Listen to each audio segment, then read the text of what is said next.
આજનો આપણો સબ્જેક્ટ છે ચાઇલ્ડ હેલ્થ નર્સિંગ, જેની અંદર આપણો વિષય છે માઇલસ્ટોન. જોઈએ કે માઇલસ્ટોનનો મતલબ શું થશે. માઇલસ્ટોનનો મતલબ થશે કે જ્યારે બી બાળક પોતાના જીવનની અંદર જે પણ ફિઝિકલ અને ઇમોશનલી જે પણ વૃદ્ધિ કરે છે, ઓકે, એનું શું કહેવાશે, જે પણ તબક્કામાં વધારો થાય છે શું કહીશું, માઇલસ્ટોન. તો જોઈએ ડેફિનેશન શું છે.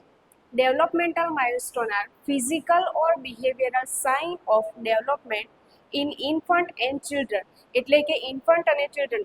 ઇન્ફન્ટનો મતલબ આપણને બધાને ખબર છે, બર્થ ટુ 1 યરની જે એજ છે એને શું કહેવાશે, ઇન્ફન્ટ. તો ઇન્ફન્ટ અને ચિલ્ડ્રનનો જે બી ડેવલપમેન્ટ છે, ઓકે, એ ડેવલપમેન્ટ કયું, ફિઝિકલ ઓર બિહેવિયરલ, એટલે કે શારીરિક અને માનસિક જે બી બાળકનો વૃદ્ધિ અને વિકાસ થાય છે, ઓકે, એને શું કહીએ છીએ આપણે, માઇલસ્ટોન કહીએ છીએ. અહીંયા આપેલું છે, this are check points in a child's development as they grow, એટલે કે બાળક જે બી ગ્રો કરે છે એના માટે કેટલાક ચેક પોઈન્ટ અને કેટેગરી આપેલા છે. શું છે, ફર્સ્ટ છે gross motor, second fine motor, language, and last છે social and emotional development. First છે ગ્રોસ મોટર. ગ્રોસ મોટર એટલે કે બિગ મુવમેન્ટ. બિગ મુવમેન્ટ જે બી ચાઇલ્ડની બિગ મુવમેન્ટ હશે એ આપણે નોટ ડાઉન કરવાની છે. બિગ મુવમેન્ટ એટલે કેવી કે લાઈક વોકિંગ કરે છે, ઓકે, તો કેટલા મંથે વોકિંગ કરવાનું ચાલુ કર્યું, કઈ રીતે વોકિંગ કરવાનું ચાલુ કર્યું, એ જે નોટ ડાઉન કરીશું શામાં આવશે, એને શું કહેવાશે, ગ્રોસ મોટર. સેકન્ડ છે ફાઇન મોટર. ફાઇન મોટરનો મતલબ શું થશે કે સ્મોલ હેન્ડ મુવમેન્ટ, મતલબ કે કોઈ ઓબ્જેક્ટ છે કે બાળક શું કરશે, one hand to another hand transfer કરે છે, એક હાથથી બીજા હાથમાં લે છે, એ પ્રકારની જે મુવમેન્ટ હશે એ શામાં નોટ ડાઉન થશે, ફાઇન મોટરની અંદર. ધેન છે લેંગ્વેજ, એટલે કે એની અંદર છે સ્પીચ એન્ડ કમ્યુનિકેશન, એટલે કે બાળક ધીમે ધીમે કંઈક ના કંઈક રીતે કમ્યુનિકેશન કરવાનો ટ્રાય કરશે, તો એ શામાં આવશે, લેંગ્વેજની અંદર. અને લાસ્ટ વન છે સોશિયલ એન્ડ ઇમોશનલ ડેવલપમેન્ટ, એટલે કે બાળક ઇન્ટરેક્ટ કરવાનો ટ્રાય કરે છે, વાતચીત કરવાનો કે પોતાનો ભાવ દર્શાવવાનો, કોની પ્રત્યે વધારે પડતો ભાવ છે એ બતાવવાનો ટ્રાય કરે છે, એ શાની અંદર આવશે, સોશિયલ ડેવલપમેન્ટની અંદર. તો વિદ્યાર્થી મિત્રો, હવે આપણે જોઈએ કે માઇલસ્ટોન એજ વાઇઝ કઈ રીતે છે. ઓકે, ફર્સ્ટ છે એટ બર્થ. એટ બર્થે ગ્રોસ મોટર શું હશે, મૂવ્સ લિમ્સ રેન્ડમલી, એટલે કે શું કરે છે, હાથ પગ ખસેડે છે, મતલબ કે બાળક એટ બર્થે શું કરી શકશે, તો પોતાના હાથ પગ છે એ ખાલી એને મૂવમેન્ટ આપી શકશે. ફાઇન મોટર શું છે, ગ્રેસ્પ રિફ્લેક્સ પ્રેઝન્ટ, એટલે કે પકડી રાખવાનો જે રિફ્લેક્સિસ છે, ગ્રેસ્પ રિફ્લેક્સ એ પ્રેઝન્ટ હોય છે, એટલે કે કોઈ મોટું ઓબ્જેક્ટ તો નહીં પકડી શકે, પરંતુ જો બાળકના હાથની અંદર આપણે આંગળી મૂકીએ છીએ તો બાળક એને ગ્રેસ્પ કરે, એટલે કે પકડવાનો ટ્રાય કરે છે. ધેન છે લેંગ્વેજ. લેંગ્વેજની અંદર શું છે, ક્રાઇઝ, એટલે કે સૌથી પહેલાં બાળક શું કરશે કે બાળકને ભૂખ લાગી છે કે બાળકને કોઈ પણ જગ્યાએ પેઇન છે તો બાળક શું કરશે, રડશે. રડવા ઉપરથી એનો સંકેત છે કે બાળકને કંઈક નીડ છે કાં તો એને કંઈક પ્રોબ્લેમ છે. ધેન છે સોશિયલ. સોશિયલની અંદર શું છે, બ્રીફલી રિગાર્ડ્સ ફેસ, એટલે કે થોડી વાર માટે બાળક શું કરે છે કે કોઈ પણ ચહેરા તરફ જુએ છે, ખબર નથી પડતી કે ઓળખી નથી શકતું બાળક, પણ ખાલી શું કરે છે, થોડી વાર માટે ચહેરા તરફ જુએ છે. હવે નેક્સ્ટ છે 1 to 3 મંથ, એટલે કે 1 થી 3 મહિનાનું થશે બાળક ત્યારે એક્ટિવિટી શું હશે, તો ગ્રોસ મોટરની અંદર જોઈએ શું છે, લિફ્ટ્સ હેડ વેન પ્રોન, એટલે કે જ્યારે બાળક સૂતું હશે, ઓકે, તો એ ટાઈમે શું કરશે, પોતાનું માથું છે એ ઊંચું રાખવાનું એ કરી શકશે. પછી છે ફાઇન મોટર. ફાઇન મોટરની અંદર શું છે, ઓપન ફિસ્ટ ટ્રેક ઓબ્જેક્ટ, એટલે કે હાથ ખોલી શકે છે. બીજું કે જ્યારે આપણે કોઈ પણ ઓબ્જેક્ટ બાળકની નજર આગળ લઈ જઈએ છીએ તો એ જે ઓબ્જેક્ટ છે એને શું કરશે, ફોલો કરશે. ધેન છે લેંગ્વેજ. લેંગ્વેજની અંદર છે પોઝ એન્ડ સ્માઇલ, તો શું કરશે કે ઓ, આ કે ગો અવાજ કરી શકે છે, એટલે કે એ પ્રકારનો અવાજ બાળક આપી શકે છે અને સ્માઇલ આપી શકે છે. અને છે social. Social smile by 6 to 8 week, એટલે કે 6 થી 8 અઠવાડિયા થશે ત્યારે બાળક શું કરી શકે છે કે કોઈ બી વ્યક્તિ એની સામે જશે તો એમની સામે જો એને સ્માઇલ કરી શકે છે. થર્ડ વન છે 4 to 6 મંથ, એટલે કે 4 થી 6 મહિનામાં બાળક શું કરી શકે છે, તો ગ્રોસ મોટર છે Rolls over front to back and back to front, એટલે કે જ્યારે બાળકને ઉગાડેલું હોય, ઓકે, તો એ ટાઈમે શું કરી શકે છે, આગળ પાછળ પીઠથી ફરી શકે છે. ઓકે, ફાઇન મોટરની અંદર શું છે, રીચીસ આઉટ એન્ડ ગ્રેસ્પ ઓબ્જેક્ટ, એટલે કે બાળક ઓબ્જેક્ટ સુધી પહોંચે અને ઓબ્જેક્ટને પકડવાનો ટ્રાય કરે છે. લેંગ્વેજ છે લાફ એન્ડ બેબલ્સ, એટલે કે બેબલિંગ, એટલે કે બાળક હસી શકે છે અને અવાજ નીકાળી શકે છે. અને છે સોશિયલ. સોશિયલની અંદર છે રિકોગ્નાઇઝ મધર, એટલે કે બાળક પોતાની માતાને ઓળખી શકે છે. ફોર્થ વન છે 6 to 9 મંથ, એટલે કે 6 થી 9 મહિનાની અંદર બાળક શું એક્ટિવિટી કરી શકે છે, તો ગ્રોસ મોટરની અંદર છે સીટ્સ વિધાઉટ સપોર્ટ, એટલે કે બાળક ટેકો કે સહારા વિના શું કરે છે, બેસી શકે છે. ધેન છે ફાઇન મોટર. ફાઇન મોટરની અંદર છે transfer object from one hand to another, એટલે કે એક હાથથી બીજા હાથમાં કોઈ પણ ઓબ્જેક્ટ છે તો એને ટ્રાન્સફર કરી શકે છે.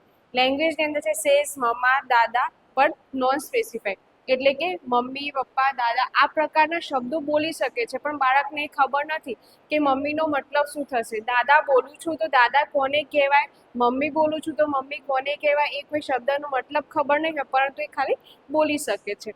અને સોશિયલની અંદર છે સ્ટ્રેન્જર એન્ઝાઇટી બિગિન્સ, એટલે કે અજાણ્યા લોકોને જોશે બાળક કે જે ડેલી એના અરાઉન્ડ, જે બાળકના અરાઉન્ડ ડેલી જે લોકો રહે છે એ લોકોને જોઈને બાળકની અંદર કોઈ ભય ઊભો થતો નથી, પરંતુ જો કોઈ અજાણ્યા વ્યક્તિઓ બાળકની સામે આવે છે તો બાળક જલ્દીથી એમની જોડે ઇન્ટરેક્ટ નહીં કરે અને ડર ઊભો થાય છે.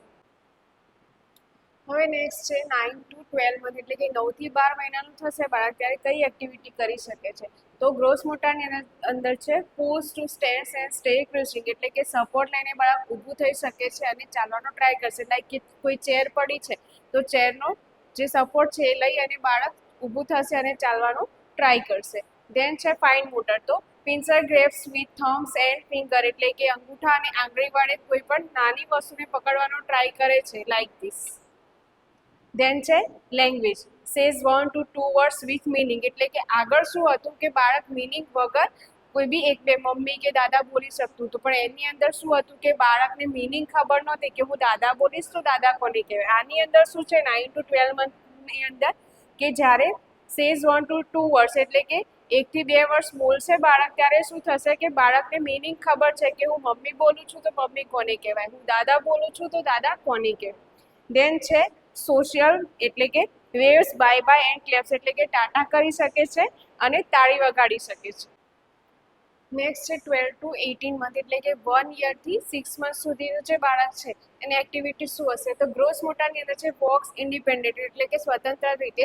આના પહેલાં શું હતું કે 12 મંથ સુધી કોઈક સપોર્ટ લઈને ચાલી શકતું હતું, હવે શું છે કે બાળક સ્વતંત્ર રીતે ચાલી શકે છે.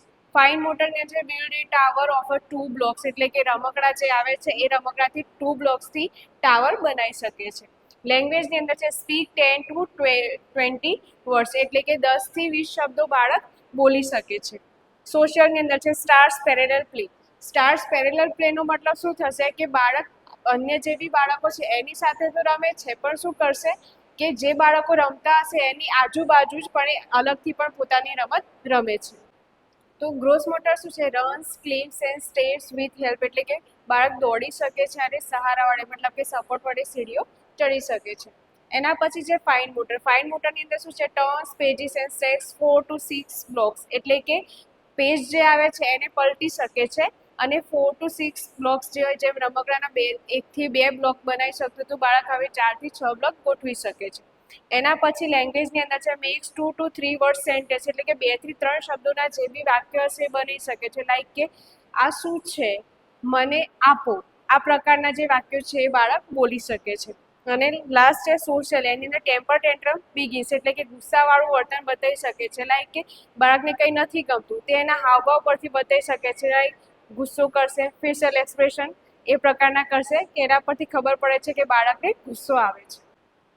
નેક્સ્ટ છે 2 to 3, એટલે કે 2 થી 3 વર્ષનું બાળક હશે તો શું કરી શકશે. તો ગ્રોસ મોટરની અંદર છે જમ્પ્સ, કિક્સ, બોલ, એટલે કે બાળક નાનો મોટો જમ્પ મારી શકે છે, એટલે કે કૂદી શકે છે અને બોલ પગ વડે ધક્કો આપી શકે છે. પછી છે ફાઇન મોટર. એની અંદર છે draws, line and fit self, એટલે કે કોઈ બી લાઇન ડ્રો કરી શકે છે અને જે બી જમવાનું છે પોતાની જાતે જમી શકે છે. લેંગ્વેજની અંદર છે 3 to 4 word sentence and knows name, એટલે કે 3 થી 4 શબ્દોના જે પણ વાક્યો હશે એ બોલી શકે છે અને પોતાનું નામ જાણે છે. એટલે કે 3 થી 4 શબ્દોના વાક્યો, એટલે કે મમ્મી મારે જોઈએ છે, મમ્મી મારે આ વસ્તુ જોઈએ છે, આ પ્રકારના શબ્દો બોલી શકે છે અને પોતાનું નામ જાણી શકે છે. લાઈક કે કોઈ બાળકનું નામ છે ગુડિયા, તો આપણે કહીશું ગુડિયા, તો શું કરશે ટર્ન થશે, મતલબ કે જાણે છે કે મને કોઈ બોલાવે છે. એના પછી છે સોશિયલ, એટલે કે સ્ટાર્સ કોઓપરેટિવ પ્લે, એટલે કે અન્ય બાળકો જે છે એમની સાથે સહકારથી કોઈ પણ રમત રમી શકે છે. હવે લાસ્ટ હોય છે 3 to 5 યર, એટલે કે 3 થી 5 વર્ષનું બાળકની એક્ટિવિટી શું હશે. તો ગ્રોસ મોટરની અંદર છે હોપ્સ, ક્લિમ્સ, સ્ટેર્સ અલ્ટરનેટલી, એટલે કે એક પગે ઉછળી શકે છે બાળક, કાં તો પગ બદલી અને સીડીઓ ચડી શકે છે. દેન છે ફાઇન મોટર, એની અંદર છે ડ્રો સર્કલ ઓર સ્ક્વેર ઓર ડ્રેસ સેલ્ફ, એટલે કે ગોળ કે ચોરસ બાળક ડ્રો કરી શકે છે અને જાતે કપડાં પહેરી શકે છે. લેંગ્વેજ કે અંદર છે tell stories and ask many question, એટલે કે વાર્તાઓ કહી શકે છે, કાં તો સ્કૂલની અંદર શું શીખવાડ્યું છે, શું કર્યું એ બધી વાત કરી શકે છે, અને ઘણા બધા ક્વેશ્ચન બી કરે છે કે આવું કેમ થયું, આ કઈ રીતે થાય, આ પ્રકારના ક્વેશ્ચન કરી શકે છે. સોશિયલની અંદર છે follows rules and role play, એટલે કે નિયમો માને છે અને કલ્પનાત્મક રમતો રમી શકે છે. કલ્પનાત્મક એટલે કેવી કે જેમ આપણે નાના હતા તો ડૉક્ટર રમતા હતા કે પોલીસ ચોર રમતા હતા, તો આ પ્રકારની જે રમતો છે એ કેવી છે, કલ્પનાત્મક છે, એટલે કે એવા આપણે થઈ નથી જવાના, પણ ફક્ત એક એન્જોય માટે બાળક રમે છે, એને કહીશું કલ્પનાત્મક રમતો.